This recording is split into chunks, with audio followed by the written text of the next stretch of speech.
with us now, nandito si Bam Aquino and his wife, Timmy. Hi. We have to get to know Hi, good Timmy morning. now kasi paano naging Timmy ang name mo? What's your real name? Mary Fatima. So, alam Ay, nga naman cute. maging Tima. So, ginawa na lang Timmy ng Timmy. mommy ko. Oh, okay. And yung she is an executive sa Unilever. And si Bam naman now is entering public service. So, did he consult you bago siya nag-decide na gusto niyang tumakbo for the Senate? Yeah, actually, ilang taon na. So, we've been together 7 years. And I think talagang aspiration ni Bam to serve the country, diba? He worked in government before. Tapos ngayon, yung trabaho niya nasa social enterprise. So, I guess I always knew na parating na din siya sa, I guess, running for office. And So, I was guess the this is ex-deal year. there na tatakbo siya pero kailangan ikasal muna kayo? Oo. Yun yung wish in my heart talaga. Para at least, I can support him all the way. Kasi siguro mas maganda kung nangangampanya na kasal na kayo. You can really go around and you can really represent him na wholeheartedly. So yun. Wow. So, Bam, when did you propose? January of 2012. January Yeah. 2012 and the wedding was September? Yes, September 15. Okay, so paano siya nag-propose? So actually at that time, nakatira ako sa Shanghai. I was working there. So it was my last night in Manila. Lilipad na ako pabalik ng trabaho ko the How following long day. ka nag-Shanghai? Isang taon lang naman. Oh, It was that's just, long, assignment lang siya doon. So, holidays yon January 1, tapos palipad na ako ng Shanghai the next day. So, nisip ko, wow, babalik ako ng Shanghai, hindi pa din ako engaged.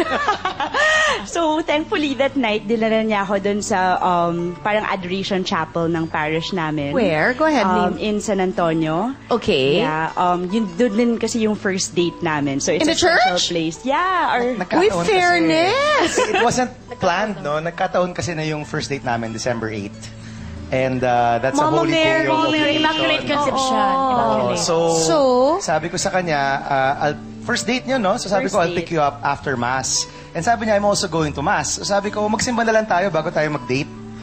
So, It started with God. Bongga, Mama Mary, thank you. Tapos? So yun, we were in the Adoration Chapel, tapos siguro we were praying kasi Jan 1, 2012, no? So we were praying for a good year. Tapos parang after a while, parang si Bam, tinatabihan ako, tapos kinakausap niya ako, di ba dapat sa Adoration Chapel, hindi kayo nag-uusap, di ba? And you're supposed to turn off your cell phone. Correct. So parang sabi niya, what are you praying for? So parang ayoko makipag-usap kasi nga nasa Adoration Chapel kami. Ako, feeling ko it's going to be a really good year. Kasi ganyan-ganyan. Tapos bigla na lang on his knee na siya. Parang, And then he had the ring and his best friend. With the Blessed Sacrament as the witness. Yeah. Ganda. So it's really Tapos? special. Tapos his best friend, nagtago pala siya ng flowers doon sa Adoration Chapel. Tapos nakakatawa kasi may... Buti alam mo na mag-Adoration Chapel kayo. it was all part of the plan. Correct. Tapos? Tapos there was a parang matandang babae na sabi niya sa granddaughter niya, uy, may flowers, oh, ganyan-ganyan. So, syempre, si Bam pinapawisan kasi flowers niya yon for me. Pero thankfully, hindi naman inuwi nung old lady. Ang touching. So, New Year's Yeah. Day. Oh. Kayong dalawa, pagbalik natin, you'll answer that. Kasi, Bam, tama ba ako? You're 35 now? That's Oo, right. 35. How old are you, Timmy, ngayon? 29. Oh, so medyo you're at that age that you should really be starting a family, di ba? Pero ide-defer ba yan until after the May 2013 elections? Napag-usapan nyo na ba at ilan ang gusto nyo sa pagbabalik yan ng Chris TV?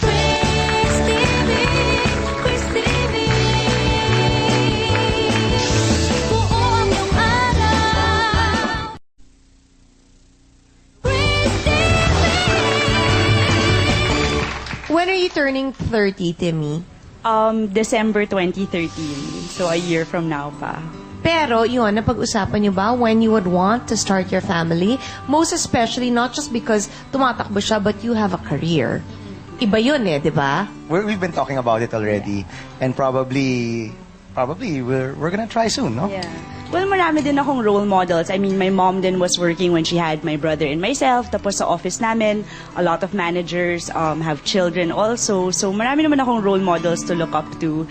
And hopefully by watching them, I can, be a good wife, a good mom. Yeah. Pero yung, thinking of it, it will come, of course, after June 30 siguro. Pag it's all behind you, di ba? June 30, 2013, baka doon. Kasi syempre, mahirap naman na buntis habang nangangampanya. We'll see. Medyo exciting kasi we came across Crystal Belos, a really good friend of mine. May Oh, I kasama love siya. her. Yeah, Oo. kasama niya si Jeffrey, yung feng shui expert Oh, niya he's my friend kahapon. too. Oh. Tapos sabi niya sa akin, by next week, buntis na daw ako. Di ba, laloka naman ako. So, I guess you just have to open your heart and open your mind. It really depends on when it's gonna come. I hope he gave you good feedback for Bam. You know why? See, Jeffrey was here and we have that tape, start of the year. He said that Walang Hanggan would be a phenomenal hit, would be #1, at yun ang magdadala sa ABS-CBN to be #1 sa lahat ng ratings. I can never forget that kasi parang he was so decisive about that at sinabi ni Deo na, uy, pasalamatan mo nga kasi nung sinabi niya, dineclare niya dito, hindi pa nagpipremiere ang Walang Hanggan. Nasabi niya yon and he said na highest ratings for ABS in so long. True, nagkatotoo lahat. Phenomenal. So malay natin, baka nga talaga, 'di ba?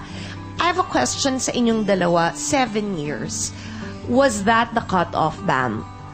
Was it Kasi the diba, cutoff? No, 7-year itch eh. May nagsasabi na kung 7 years na kayo magkasama, either ikakasal kayo or you break up. Yeah. Actually, matagal kaming magkasama, 6 years, no? But on the end of the 5th year, she started to talk about yung aalis siya, pupunta sa Shanghai.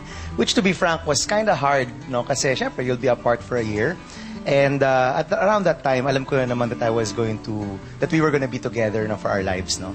And nung taon na wala siya, I would go back and forth to Shanghai to visit. And ita-timing ko lahat ng mga trips ko abroad and dadaang Shanghai to come home. And halfway through, no, naisip ko, I need to propose already and make sure na kampante na siya in Shanghai. Kasi I was thinking to myself, this year that we would be apart, it would mean a lot eh. I mean, it's the first time in a long time na mag-isa lang siya sa Shanghai, mag-isa rin ako sa Pilipinas. But within a few months, I knew that I really wanted to spend my life with her. So, mas naging sigurado ako that when she was gone, no?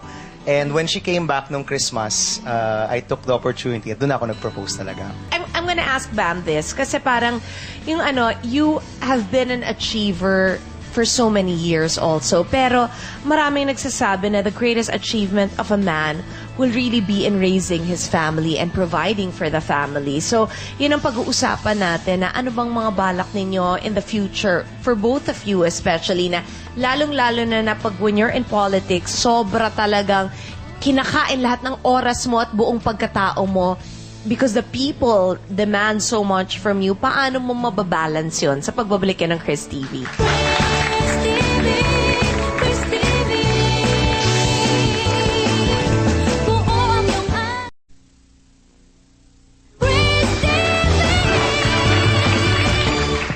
Okay, what's the award first? This is the 10 Outstanding Young Persons of the World Award. okay, so hindi ito TOIM. No, this is TOYP. As in, world. The world. The world. Oh, kailan ito? This is actually November 20. We received this award in Taipei. Magsama kami ni Timmy. There's another Filipino actually who also won the award, si Dr. Edsel Salvania. So dun sa top 10 of the world. Sino siya? He's an HIV/AIDS prevention advocate. Oh, wow. 10 sa world, 2 Pinoy. Yes. May taga Madagascar, Maldives, Zimbabwe, and may 2 nakabarong doon na Filipino who received the Okay, award. wait. It's for business, economic, and or entrepreneurial accomplishment. Yeah. So, what is this for specifically? Which one? Yes, this is for yung programa naming Happy Noy program na tumutulong sa mga maliliit na entrepreneurs, no? Kasi when you read it, business achievement, parang napakayaman namin, no? But actually, this is the program na tumutulong sa mga sari-sari store, mga local producers. We were able to grow this in the past 6 years. Now, we work with microfinance organizations also. So, ilan na to, Bam? This is maybe a couple of thousand already in 14 provinces in the Philippines. Wow. What's JCI? Junior Chamber, the JCs. Okay, Yeah. pero buong mundo. Yes, yung TOYM, that's run by the Philippine JCs. May ganun rin in 37 other countries. And all of the TOYM of 2010, inakyat nila to an international level and doon nagpilian yung Board of Judges. Wow. Miss Chris, parang si Sir Bam, kaya parang kamukha yan siya ng papa mo, Miss Chris. Eh, syempre, Aquino siya. Pero kano sila. Parang kahulma talaga. The shades, Kasi yung daddy niya, kamukhang-kamukha din talaga ng dad ko. So that's why, yung di ba, right? I mean, if you think of it, yung talaga, similar yung features nila talaga. Pero ito, Melay, kasi super achiever siya because he was a summa cum laude. Ay. Oo, as in, from Ateneo, and the hardest course in Ateneo, yung management engineering. Were you also valedictorian ng grade 7? High school and college. Yung grade school, I gave the valedictory speech, but technically walang valedictorian na award. Yeah. Pero high school, you were valedictorian Yes. of Ateneo, and then college, you were summa cum laude. Wow. I have a question lang, yung so, doon yung pag-a-adjust nito, ang laking adjustment lahat-lahat Parang being married na, tapos being a politician's wife. Ang hirap nun Yung talaga, I'm sure na right na Yasmin, when you marry a politician, you marry his constituents as well. What do you guys call each other? Babe. Babe. Babe. Kasi mas simple lang, babe. Sila amore. Importante kasi talaga na kaya mong mangako sa tao because it means kung ano yung mga pinapangako mo, yan yung mga ambisyon at plano mo. Pero, mas importante doon, anong kaya mong ipangako sa misis mo sa pagbabalik ng Chris TV.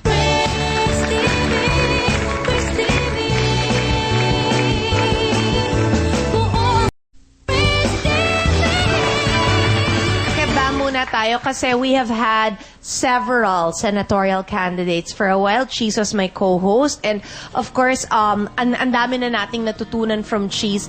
Hi, Daniel! Ang dami nating narinig galing kay Senator Cheese about yung mga nasimulan na niya at mga itutuloy niya as far as the Senate is concerned. And yung talaga, the 3 months that he was here, I have to say, I really learned a lot from him. Recently, naging guest din natin si Senator Sonny Angara Senatoriable Sonny Angara, now congressman na ang adhikain naman niya talaga is matuloy yung mga nasimulan ng tatay niya, especially for our senior citizens. Si Senator Coco Pimentel naman was also here at ang nasabi naman niya na as far as he is concerned talaga, it's the kontrapandaraya sa mga mamamayan at isa sa mga gusto niyang matulungan talaga yung mga navi-victim ng mga pyramid scam. And just recently, si Congressman J.V. Ejercito Estrada, ang sinabi naman niya kasi he was able, diba, to build a university or college in San Juan. And yun sana daw ang wish niya na sana yung mga state universities mabigyan ng mas malaking pondo. It's your turn, Bam. Ano bang mga gusto mo at balak mo at wini-wish mong magawa para sa bayan natin? Actually, Ate Chris, hindi yan lalayo dun sa aking karanasan din, no? Maraming taon tayong tumulong sa youth sector, so we still are gonna concentrate on a lot of issues for young people. Specifically, na mabigyan ng trabaho yung mga kabataan natin.